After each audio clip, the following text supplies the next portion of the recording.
In March of 1987, a team of Japanese scientists set up measuring equipment all around the Sphinx at Giza. They weren't archaeologists. They were engineers from Waseda University in Tokyo, specialists in electromagnetic waves. They laid out rows of sensors along the body of the monument, sent signals down into the ground, and waited for them to come back. What they recorded that week was published in an academic paper edited by the university itself. The report described hollow spaces about 8 feet underground near the south rear paw, a tunnel running north to south beneath the body, and additional empty spaces in front of the front paws. 4 years later, without having read that report, without any kind of coordination, an American geologist from Boston University ran a seismic survey of the exact same ground using completely different technology. His data showed the same thing, in the same spots. That was 1991.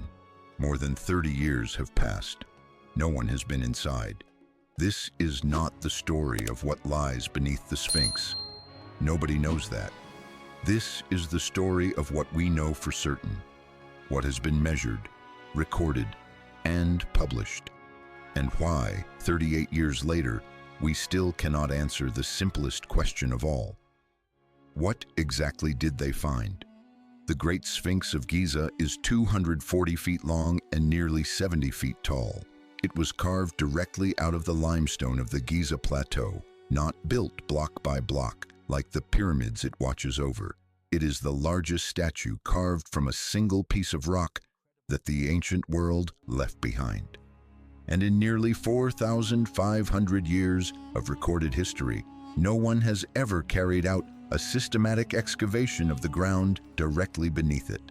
That, on its own, is strange, not because it would be impossible. The technology to do it has existed for decades, but because every time someone has tried to get permission to do it, the answer has been the same. No. To understand why that matters, you have to start at the beginning. Long before 1987, the first references to passages and chambers beneath the Sphinx are not modern. They are not the product of YouTube channels or alternative history books from the 1990s. They go back 2,000 years. Pliny the Elder, a Roman writer from the 1st century AD, recorded the belief of local residents that the Sphinx was hollow and contained the tomb of a king named Hermes. This wasn't Pliny's own theory. It was what the Egyptians who lived right next to the monument told him, people who walked around the Sphinx every day and passed down from generation to generation the certainty that there was something inside. In the Middle Ages, Arab historians described underground passages connecting the monuments of the Giza Plateau to one another. Giovanni Battista Caviglia, who excavated at Giza in the early 1800s, was convinced there was a network of underground tunnels linking the pyramids to the Sphinx. He wrote about it in his diaries, and Howard Weiss repeated it in his 1837 book about the operations at Giza, a text that circulated widely in academic circles at the time. In 1798, the French artist Vivant Denon, who accompanied Napoleon's expedition to Egypt, sketched an image of the Sphinx. In that sketch, a man can be seen being pulled up by a rope from an opening at the very top of the monument's head. It is not a scientific document, but it is a direct observation from someone who was there, who looked and drew what he saw. In the 1920s, during restoration work led by the French archaeologist Émile Barrès, workers discovered several passages inside the body of the Sphinx itself. One, near the tail, went down several feet before ending in a dead end. Another, behind the head, was a short shaft with no visible connection to anything else. A third appeared midway along the body. None of these passages led anywhere known. None were dug out any further, and Barrés's reports, while they do exist in the archives of the French Institute in Cairo, were never published in any complete or accessible form. That was 100 years ago. And even then, something didn't quite add up. In 1978, the Stanford Research Institute, known as SRI International, carried out the first modern survey of the area using ground-penetrating technology. The project came partly from an American organization that had spent decades following the claims of a man named Edgar Cayce. In the 1930s, Cayce had said, while in a kind of sleep state, that beneath the Sphinx there was a chamber containing records from a lost civilization, which he called the Hall of Records. The organization wanted to find out whether modern instruments could confirm or rule that out. Their instruments picked up unusual readings near the front paws of the Sphinx, areas where the signal behaved differently from how it would in solid, uniform rock. The researchers drilled in one of the spots their own data had flagged. They found rock and natural cracks inside the rock. Permission to drill in other spots was denied by Egyptian authorities. The team went home with incomplete data and no answer. 9 years later, the Waseda team arrived. Yoshimura's team was more systematic. They set up measuring lines in 4 different directions, covering 230 feet from east to west and 33 feet from north to south. They didn't just sweep the instruments over the surface. They designed a precise grid, ran it carefully, and sent the results through computers back in Tokyo. What they got was not an unclear reading. It was a consistent pattern across multiple points, documented in enough detail to be published in an academic volume, Studies in Egyptian Culture, number 6, edited by Waseda University in 1987. The report described a hollow space between 8 and 10 feet underground near the south rear paw, a tunnel running north to south beneath the body of the Sphinx, and additional signals in front of the front paws. The team also noted that the rock beneath the Sphinx contained more moisture than the rock beneath the nearby pyramids, which pointed to the possibility of an underground water source somewhere in the area. 4 years later, in 1991, geologist Robert Schoch from Boston University arrived at Giza with a different question in mind. He hadn't come to look for chambers. He had come to study the erosion. Schoch holds a doctorate from Yale. His work appears in peer-reviewed academic journals. What brought him to the Sphinx was an observation that writer John Anthony West had made years earlier. The erosion patterns on the body of the Sphinx and on the walls of the enclosure surrounding it didn't look like what wind and sand produce. Wind and sand create horizontal wear. What Schoch saw looked like what water does: deep vertical grooves and rounded surfaces, the kind of profile you see in rocks that have been exposed to heavy rainfall over very long periods. Schoch examined the enclosure walls. He consulted with other geologists.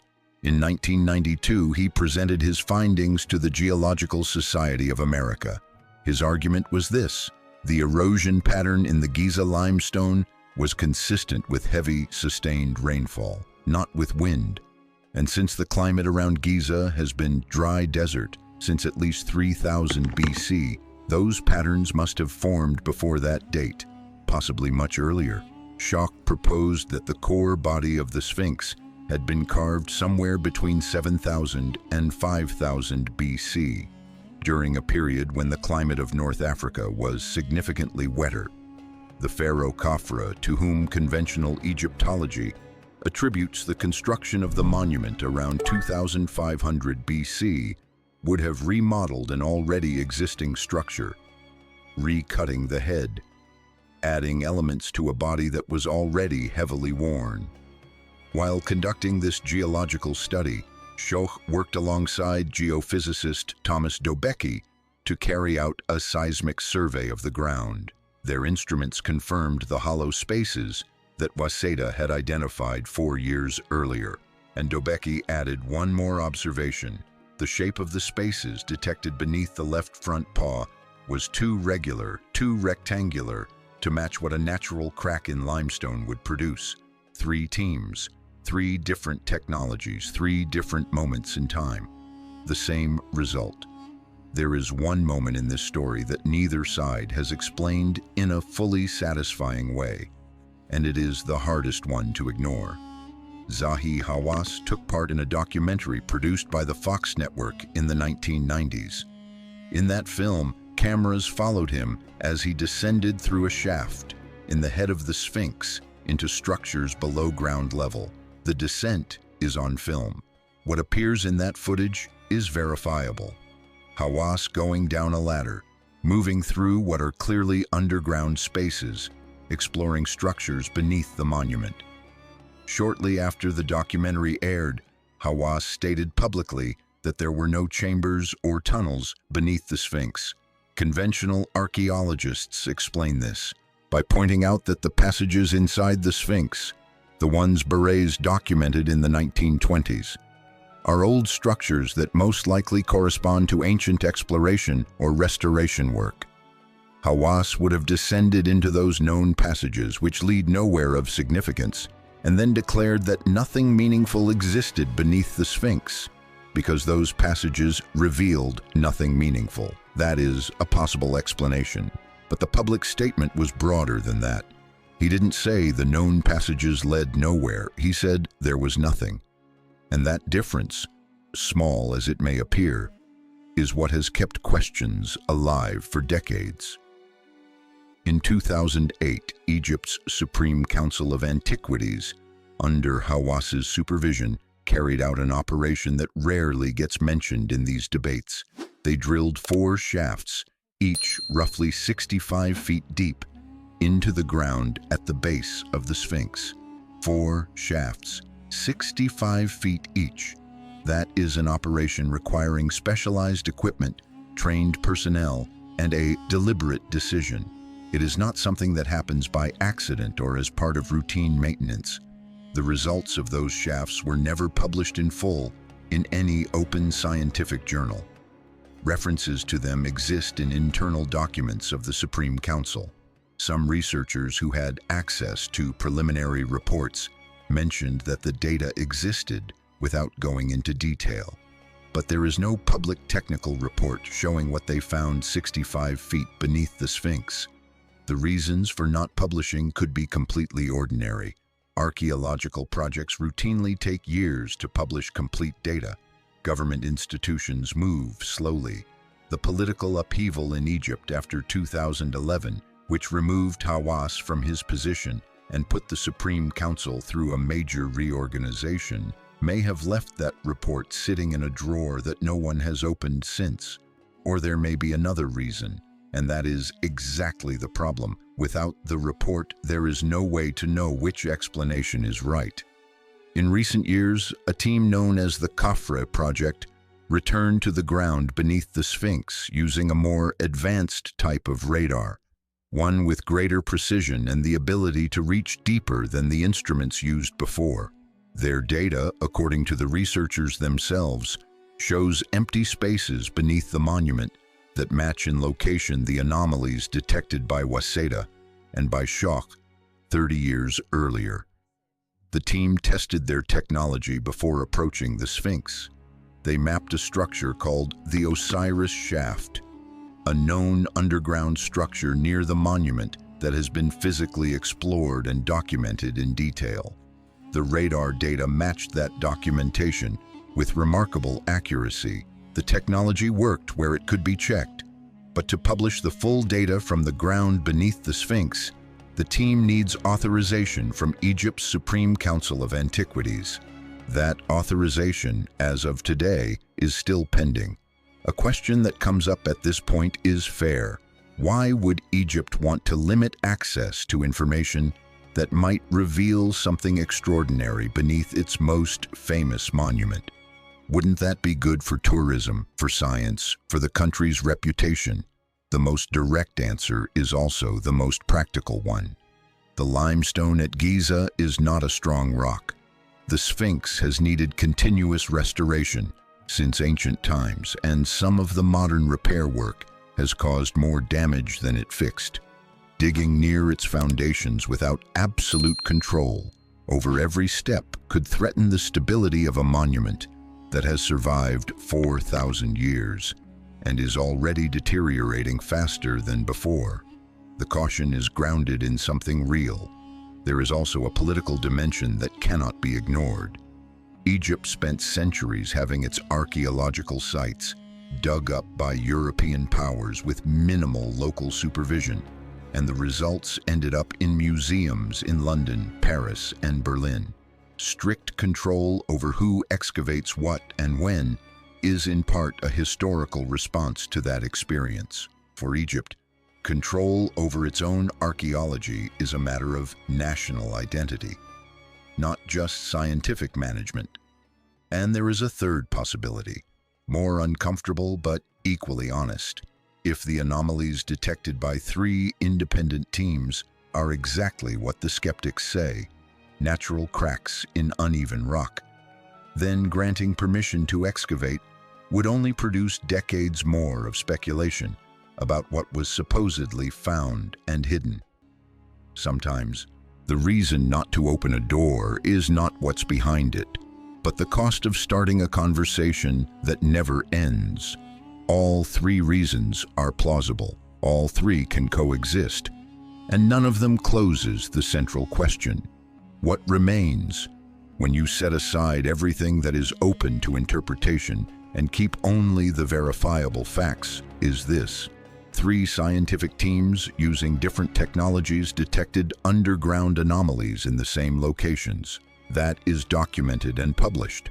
The only physical drilling carried out by an outside team. Let's head towards that ridgeline. We'll get better coverage there. All right, watch your step. The loose rock is everywhere. 1978 found rock and natural cracks. Requests to drill at other locations have been consistently denied. Egypt's own Supreme Council drilled 4 shafts in 2008 and never published the full results. A more recent team has new data it cannot publish without a permit that has not arrived. And there is footage of Egypt's top antiquities official descending beneath the Sphinx, followed by a public statement in which he says nothing like that exists. None of those facts proves there are man-made chambers beneath the Sphinx, but together they make it impossible to close the question with a simple, "There's nothing there." The absence of proof is not the same as proof of absence. And when that absence has held for 38 years, when the permits don't come, when the reports don't get published, when the only authorized drilling at the base of the monument produced data no one has been allowed to read, that absence stops being neutral. It becomes part of the story. The Sphinx has been standing there since before writing existed. It has watched pharaohs, Greek conquerors, and Roman generals pass by. It survived buried up to its neck in sand for centuries, staring at the horizon with its eyes covered, unseen and untouched. It was patched with cement in the 20th century in ways that later archaeologists came to regret. It has been photographed from hot air balloons, scanned with lasers, flown over by drones, and analyzed with instruments its builders could never have imagined. And it still hasn't answered the simplest question you can ask it. What do you have underneath? Maybe there is nothing extraordinary. Maybe the hollow spaces that 3 independent teams detected are exactly what Mark Lenner says they are: natural irregularities in rock that was never uniform to begin with. If that's the case, the story of chambers beneath the Sphinx is one more example of how human imagination fills the spaces that science hasn't fully lit up yet. But maybe there is something. Maybe the data from Waseda, from Shock, and from the Khafra project is pointing at something real. Maybe the 4 shafts drilled in 2008 found something that we still haven't been able to read in any published report. Maybe the technology that exists today could answer the question without touching a single inch of the rock surrounding the monument. The only way to know is to get the permit, and the permit hasn't come. In the meantime, the Sphinx keeps looking east, the way it has every morning for 4,000 years, or 7,000 depending on who you ask. Patient, still, holding the answer somewhere that, for now, no one has access to. Leave it in the comments. Do you think there is something beneath the Sphinx that we haven't seen yet? And if it were ever excavated, what do you think they would find?